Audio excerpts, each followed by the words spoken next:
Iisip ng mga storya, kung ano-ano mga storya na... Grabe evolution ng script na yan. Kasi napaplano na iba yung kwento na ginawa natin nun eh. Oo, bakit ano-ano nang nangyari. Hanggang nakapila ako dati kay Sir Ricky for the workshop, kay Sir Ricky Lee script writing workshop. Eventually, nakita ko si Sir Ricky, kinausap ko siya, sinabi ko, Sir Ricky, please, gusto ko po talagang mag-aral po sa inyo, pwede niyo po ako isali. So, nakasali po ako, doon ko po nabuo ito. Doon ko po nabuo itong road trip sa workshop po ni Sir Ricky. So, the first draft, yes, the first draft, kasi marami na pong draft yung nangyari po dito. Bilang ang una po dito ay pre-pandemic, pandemic, during pandemic, post-pandemic. Meron pala yung patapos na ng pandemic, post-pandemic, bumalik na yung pandemic, magpa-pandemic na naman, nympha na, yung gano'n. Iba-iba. So marami na pong revisions na nangyari. From 15 days, 11 days, iba, alam niyo na po yung mga ganyan, di ba? So, pero ito po talaga yung nagsimula from Sir Ricky Lee's script workshop. Doon ko po nabuo. May mga na-discover pa ba kayo with each other while doing the movie? Ikaw muna, Kelly. May na-discover po ako sa kanila. Oo. Opo. Si Ate Janice,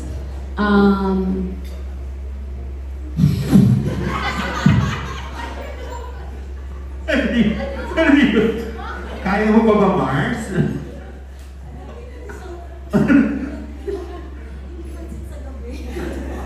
Ano?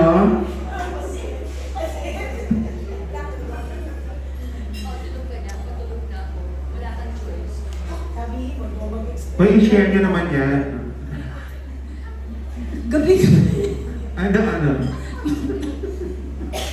Tanong ko lang po all possible topics na pwede mong i-touch on bilang barkada or friendship film, that road trip po yung angulo na isin nyo. Hindi ko naintindihan. Kaya pala.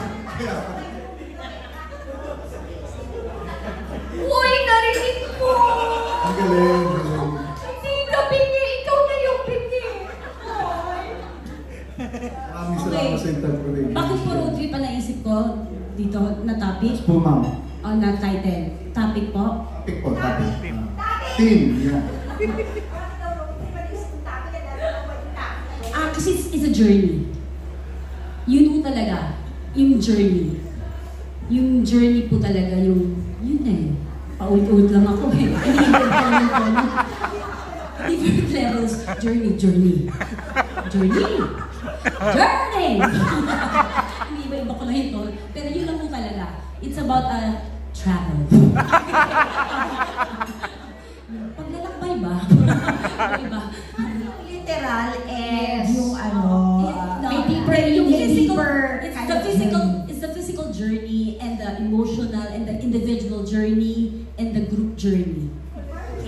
Hindi, totoo. Mata ng team song natin. Si journey. Oo. Yung individual journey ng bawat tao, yung bawat tao, meron tayo kanya-kanyang pinagdadaanan. Tapos bilang isang grupo, meron din tayong pinagdadaanan. Tapos, papunta dito, meron din kayong pinagdaanan. Yung ganun po. Kaya po road trip. At saka gusto ko lang i-add, di ba sabi mo meron, yung characters may kanya-kanyang, may sarili-sariling journey. Yes. May kanya-kanyang mga realizations, Yes. di ba? Parang, pero yung realizations na yun, nagawa natin nang dahil sa grupo natin. Di ba usually ganun, para kung ikaw lang mag-isa, hindi mo naman marirealize yun eh, unless sinasabi ng mga kaibigan mo, di ba? Yung parang, yung mga realizations na to, all because We're together. oo, parang dahil sa mga kaibigan mo, kaya na-overcome mo yung whatever, di ba? Or alam mo naman, pero someone has to say it. At sa una, maiinis ka pa. Oo. Sa una, in denial ka pa. But eventually, unti-unti, kung gusto mo na, ready mo nang tanggapin, parang, tama talaga kayo. Yung parang gano'n. Anyway, nabanggit na rin ng individual journeys. Bawat isa sa atin may journey, right? Meron bang instant? Kasi iba-iba yung antas nyo po pagdating sa career nyo sa industriya. May time na pinakasikat si Ma'am Janice, of course, very active ngayon si Ma'am Carmina. Meron bang inggitan, meron ba napag-usapan yung mga factors na gano'n na tulungan? Magtulungan naman tayo kasi may ganun po ba? Walang kinalaman sa career yung friendship namin.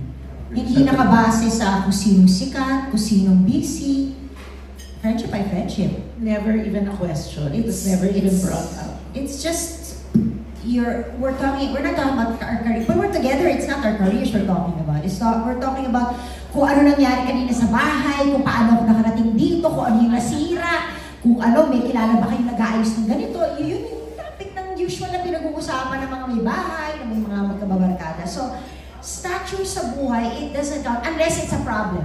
Unless it's something that you're going through that you want your friends to know about. But really, it's just like everybody. We all have our friends. Whatever you talk to about your friends is the same with us. At saka siguro sa atin, parang we're always happy for each other. Kung ano man yung project ng isa, nakasuporta kami, happy kami. So, wala kaming nararamdaman na inggit or nagsiselos or bakit ganun, ba't ikaw ganyan, ba't ako? Wala kaming ganun. Lagi kaming masaya para sa isa't isa. At minsan-minsan lang naman natin na pag-uusapan ng trabaho, yung mga usual concerns about taping, yung parang mga ganyan. Ay, grabe sa ano na, ihihino na ako sa ganito ang mga ganyan. Pero never namin na-feel na nai-insecure yung isa sa amin or nagsiselo. Walang ganon, wala talaga. So lahat kami masaya sa journey. Sa journey ng bawat isa. May pasok, dapat pala journey, ano? Yun, hindi. Seriously, di ba? We're always happy for each other sa mga journey. Journey. May gusto po kayo idagdag Miss Candy Journey Pangilinan.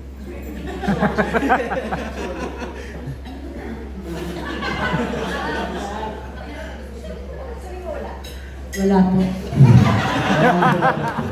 Maraming salamat. Thank you, Jean. Maganda itong friendship na to. Kung ano sinasabi ng isa, yun na naman sinasagot. Okay. Thank you very much. Now, let's invite them to watch your film Road Trip. 3 a.m. na dyan, Andoy, direct. 2 a.m. 1:26 a.m. po. No, may isa pa po kasi akong Zoom meeting, sorry. But I have to go ahead. And maraming salamat po sa pagdalo ninyo dito sa MediaCon. January 17, road trip. Malapit na pelikula sa puso ko. Kasama ko yung mga kaibigan ko. Lahat po sila nakatrabaho ko na magmula ng mga bata pa sila. Virgin pa silang 4. Nakatrabaho pa sila. So, alam ko rin po ang mga journey na yan. So, maraming salamat po. Ipagkalat nyo po at salamat po sa suporta ninyong lahat. Palakpakan po natin, Direk Andoy Manay. Thank you very much po. Keep safe. Thank you. Alright, there you have it. Thank you very much. And now, moving on to our next